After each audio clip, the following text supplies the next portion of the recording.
You're listening to the Ballet Piano Podcast, lifting the lid on dance accompaniment.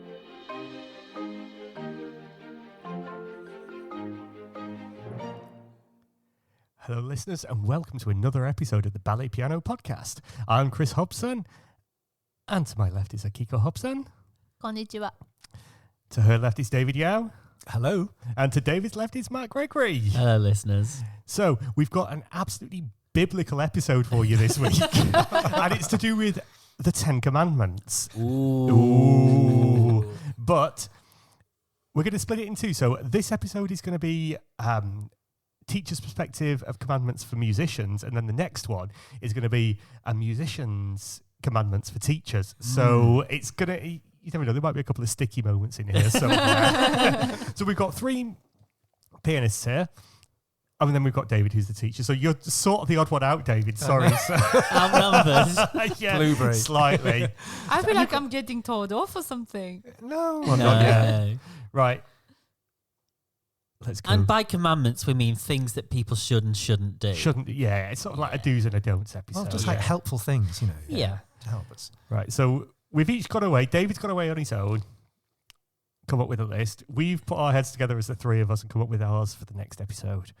So, but we're going to go in with David's today. So, 10 commandments from a teacher's perspective for a ballet pianist. Oh, God.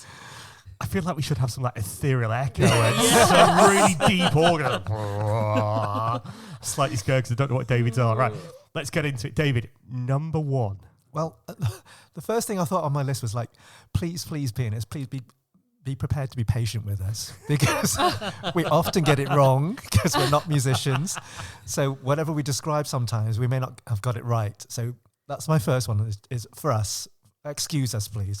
Just be patient with us. And many a time I've gone off on the wrong foot and had to go, actually, just scrap that. I'll start all over again. But that goes down to just being human. Yeah, You know, it's one of those things, isn't it?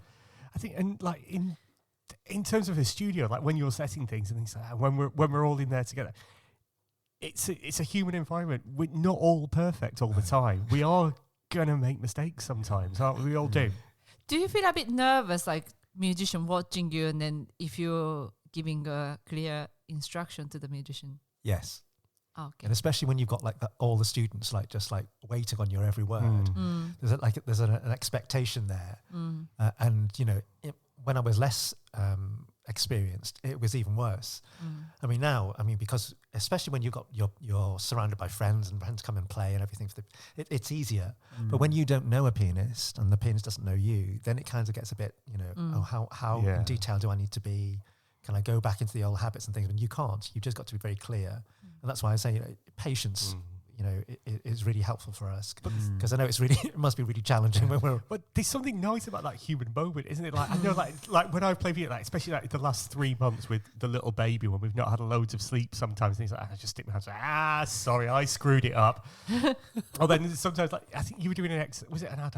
I can't remember, something in the centre of it. And we couldn't work out how to make it work. And we tried 3 different times with 3 different groups. We had 3 different lets and 3 different sets of choreography. And it was, but it was fine. It's like for everybody to hold their hands. It was one of those things that doesn't gel together sometimes. No, it's just one of those moments, wasn't it? And actually, the students loved it. Because it was like the one time they'll see in their year's worth of training with you that Mr. Yao was not perfect. Yeah, lots of eyes rolled to the ceiling that day. Oh, no, they didn't. There were smiles and laughter. Instagram videos. They all I don't know if they were. I don't know how you do that. The second one on my list is please forgive us because just remember that the teachers, when they're in full flow, they get excited and we tend to set the exercises too fast. So that's our fault, but that refers back to the first one. Just be patient with us. But we've said this in the podcast a lot. Yeah. Like, you're good at this. I sound like I'm constantly blowing smoke up your bum. But set your first A and your last A at the tempo, which you're very actually there's quite a few teachers kicking about that who are very good at that. In the middle you can do what you want because we're not listening, we're thinking about what we're going to do. That's my get out clause. Exactly. Once I've done it and then I look over and you're like, oh my god, then I think, okay, so I'll just like, this is the tempo of my introduction, and that's really what the tempo that I needed.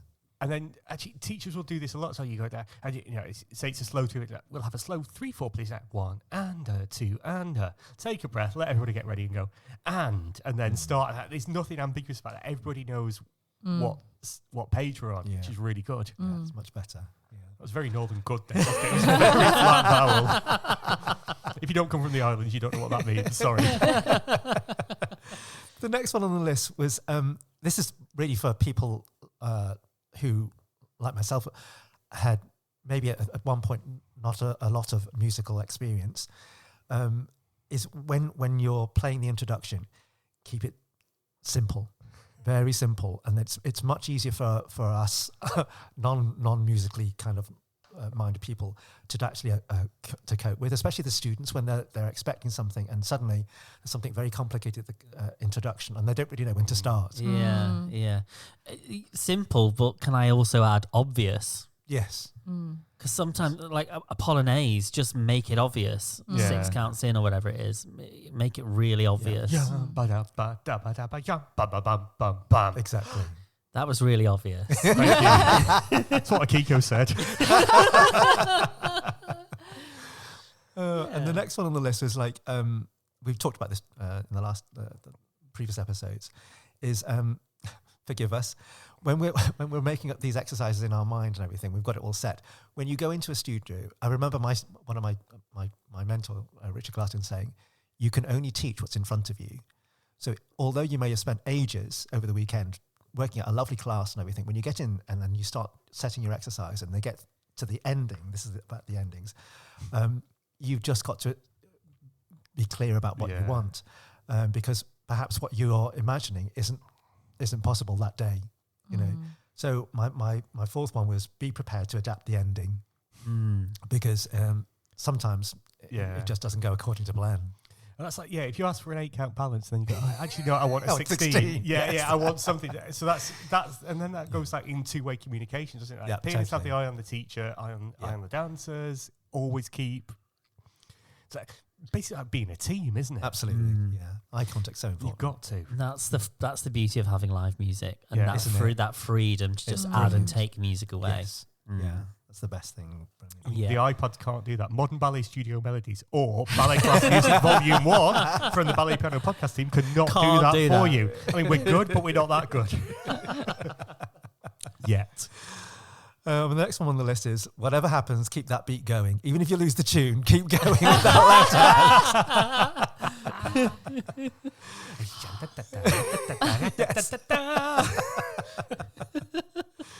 I feel like I've done that recently for you, where I've cross-phrased or got out with you guys at some point. I can't remember when it was. It's post-baby, I think. Oh, right. Yeah. Yeah, like sometimes you play like, without noticing you actually played unsquared, and you just notice like when you see the dancers, oh gosh, they turned in the halfway through my music, I don't know what I did. I just keep playing. And then you try and turn into Einstein halfway through because you're trying to do the mathematics of where you've got left and what's going to come up next, but you're not quite sure. It, but you can't fix it. It's scary. If you're enjoying this episode, then why not visit the website balletpianopodcast.com and join the mailing list. You can access past episodes, transcripts, music playlists, and so much more. It will ensure you never miss new episodes or updates. That's balletpianopodcast.com.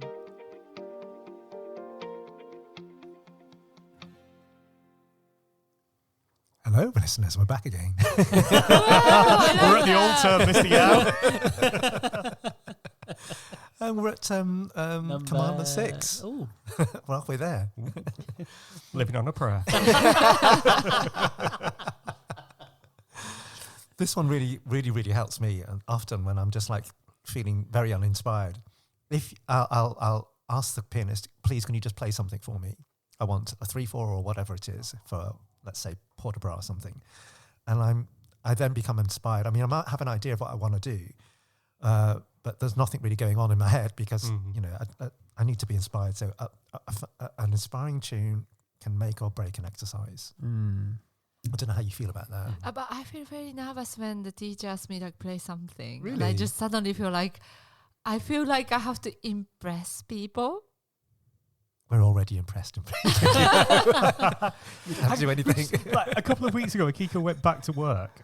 And, Yeah. and you played for David Yao for your first class back in Yeah. that school in the Western Hemisphere. And one of the students walked past me and he just went, "Your wife's better than you, Chris." I was like, "You cheeky cat." Thank you. That is so rude. I think he meant it tongue in cheek because I am better. There was one student, he was saying to me that I'm the best pianist, and he was behind my back saying to Chris that Chris is the best pianist. Oh. Is that Mr. Andrea Macellate who moved up the company? Hello, Andrea. It's so funny because he used to tell me that I was the best. What is he like? And everybody in Sarasota's the best as well. Aren't they, Andrea? Yeah. We're talking to you. But yeah, be inspiration. Yeah, play us something inspiring. You do that for Adage or Port de Bras. Yeah. Usually that's your go-to in the centre, isn't it? Is that is you know what steps you sort of want to put in, but you want to hear the music first? Absolutely, yeah. What if the music's not sort of what it's totally way off? Do you then just put your steps into whatever the pianist has played? Yes. Okay. Because I know... Because you said, play me something. Yeah. As a structure, I know that something's going to be included. But Yeah. Sometimes the music will inspire you about where you're going to put those things. Okay. How you're going to build up to them Yeah. or transition on, those kind of things. So that's kind of why, it really does help. You love a tune, don't I you, do, David? I do. Yeah. Well, this is it, you see, because the next one is on the list. Oh. Is modulating or transitioning onto a new tune can be an absolute lifesaver. So if you play if you're doing pirouettes from the corner and it goes on and on and on. Yeah. Just the same 8 or 16 bars. yeah. Just Yeah. new, fresh tunes really inspires us. It's amazing. On that as well, and it's a bit of a cheat, but if you've not got something new to go to, just modulate up a semitone. Oh, yeah. Yeah. Just tip. keep, Very Gives good it tip. a just lift. keep modulating. Yeah. And go somewhere different with it. And then if you get bored of playing in D major, Yeah. say, okay, right, for a laugh, I'm going to go to A flat major, and I'll improvise around for 8 bars and see what happens, That's and really then good. modulate out of that Yeah. back into the original tune, just mixing it up sometimes. Yeah. Because pirouettes, especially from the corner, can be a. Yeah. I mean, if you're playing for company level, you've got a full company of 60 dancers coming from the corner. It can be laborious and tiring. Great tip. Thank you. You're welcome. That was exactly like when I'm in class and the teacher said to me, "How are you?" I was like, "I'm fine. How are you?" But also, I mean, if you're you've been playing for however many bars from the corner to do your pirouette exercise, sometimes the tunes probably dry up in your brain. So why not? Don't be afraid to improvise on the spot. Yeah. It's fine. Yeah. And we all do, don't we? Yeah. And not Yeah. everything. I mean, like on that, and the improvisation, if you're not an improviser, if you're a tunesmith or something like that, not everything has to be gold in a ballet class. Not everything that comes out of your fingers. Yeah, I use my A section to improvise my B section if I don't know it. Yeah. Or if I'm just improvising. That way it sounds like it. If you know what I mean? It sounds like it belongs to that section of music. It's like you all want to go. We all want to go in. Like you said this, I think, Martin, probably like the first or the second episode when you were talking about Nick, and you went. It's like you want to play the best ballet class of your life. You do, but you can't play like in the same way as a teacher can't give gold all the time. Yeah. Because you can't. You can't give gold all the time. You've got to accept that sometimes functional is okay. Jonathan has said this as well. Not everything has to be gold. Yeah. And even Lorian said this. Like, how inspiring can you be on 16 changements musically? It's functional for a warm-up, so you just play 16 counts of something. Yeah. You know, it's not the big You get halfway through a melody. Yeah. Yeah, so you don't have to be gold. Maybe that should be one of ours. Or Add it in. 11. 11, yes. Oh, please, this is the one. I don't want to Brace offend yourself, anybody, listeners. but this is so important for dancers. Brace yourself. This is important for dancers because it really impacts on the way that they actually move. If it's possible, try and maintain the same tempo all the way through. It's so important for the dancers because otherwise, I'm always going on about the dancers not dancing on the beat. But if it kind of like, if the tempo shifts halfway through, then it's difficult for the dancers sometimes to actually adapt really quickly especially when they're young. And we're not talking about like a rubato here, like just like pulling it out for a couple of pirouettes at the end. We're talking about keep the same tempo from the start of the exercise until the end of it, whether it's 60 bars long or 600 bars long. Yes. That's why we love you. I actually had one teacher playing, I think I was playing Grand Allegro or something. He wanted different speed for each bar. Oh, yeah. I remember that story. Wow. And he ended up conducting me. Oh, God. And yeah, that's not really possible. Wow.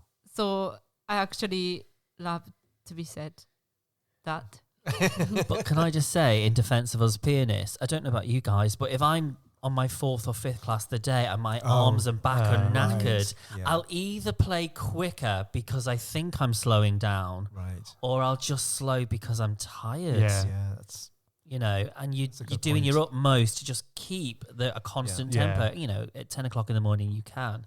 Yeah, but just sometimes, especially doing evening classes as I do, sometimes you get a little bit into autopilot, but then you just naturally speed up because it's group after group after group, and you think, okay, well, I don't want to get slower, or I'm just compensating for being tired. Right.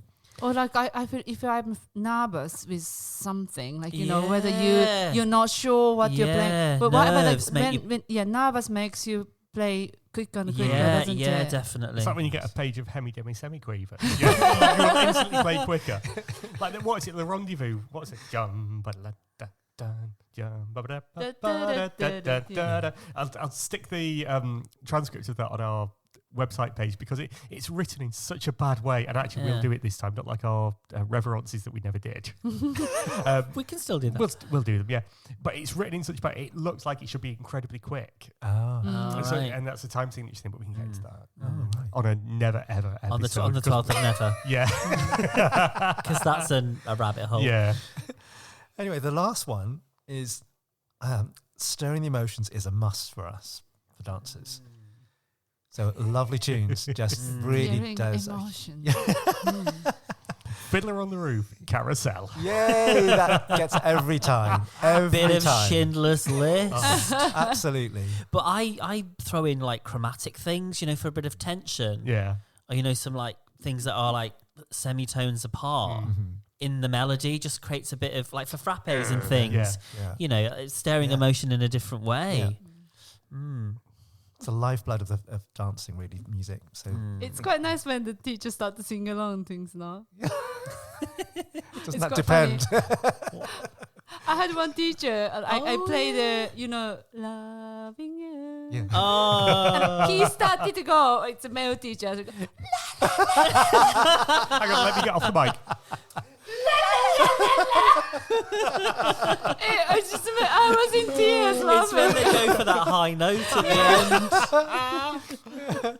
Like, when I used to play for Iraq at Elmhurst when I was first there back in 2006, I think it was like not long after Notting Hill. Yeah. And in my repertoire, I was very new and very limited. I didn't realise he'd watched Notting Hill and he suddenly loved She by Elvis Costello. So she, maybe the word, da, da, da, da. Yeah. And he was singing it across. I was like, this is epic.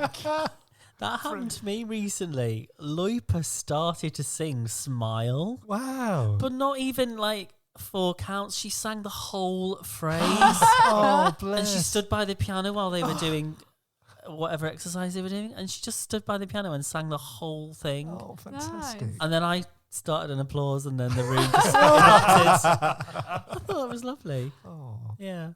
There we go. Yeah, like That's stirring the inspiration. And then like, and that feedback from each side is good. Like when if a teacher will give you the eyes and then you've got that communication, it's really good because you know that you can keep building and building and building. So by the time you get to like, Allegro section, you're there, you're together, aren't you?